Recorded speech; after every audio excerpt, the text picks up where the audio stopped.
Hey, good afternoon ladies and gents. Ngayon ay tuturuan ko kayo kung paano makatipid ng ink pag kayo ay nag-photocopy ng test paper gamit ang Brother na 3-in-1 machine.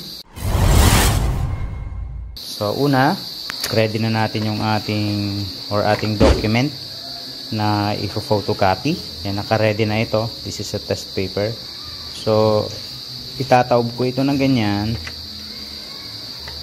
Na-i-feed sa ADF tray. Then pag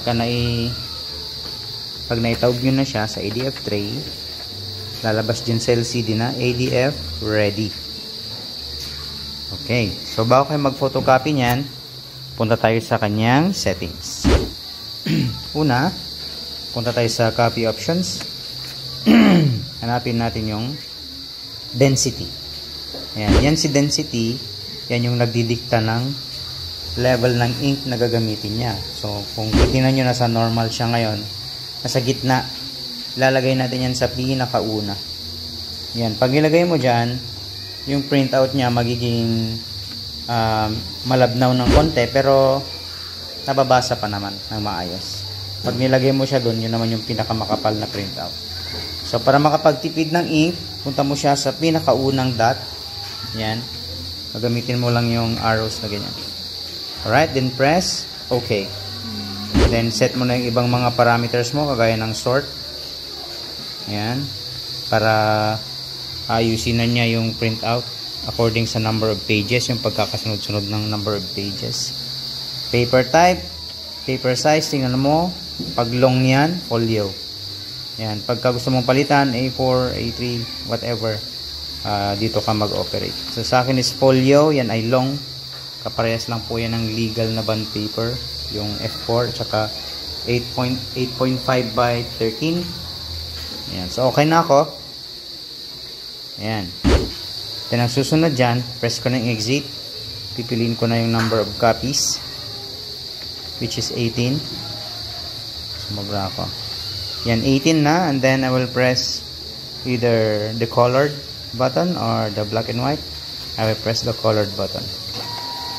Yan. So, ang gagawin niya, i-scan na niya isa-isa yung documents mula sa pinaka ilalim or yung first page hanggang sa matapos niya yung last page.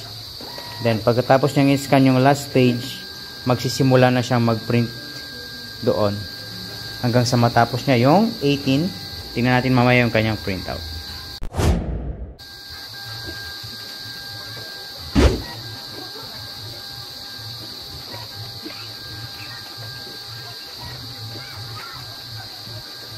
Okay. Tapos na niya ma-scan lahat ng original documents, yung pages ng original documents. Ngayon magsisimula na siyang mag-print. Okay, so ito yung output ng printer pag normal output siya. Ayan, so nandyan yung normal na quality niya, no? So ito na ngayon yung output niya, tingnan nyo. Medyo hindi siya ganun ka black, pero readable pa rin naman siya. Ayan, basang-basa naman siya, guys. Alright, so pag ganito ng ganito, makakatipid tayo ng ink. Maiwasan yung lagi kang bumibili ng ink. Printer friendly din siya kasi hindi agad mapupuno or masisira yung kanyang print head. Okay? Ayan, so hintayin natin na ma-print niya yung first page kasi i-compare natin yung kulay ng normal, ito, at yung printout ng yung kulay ng printout niya mamaya.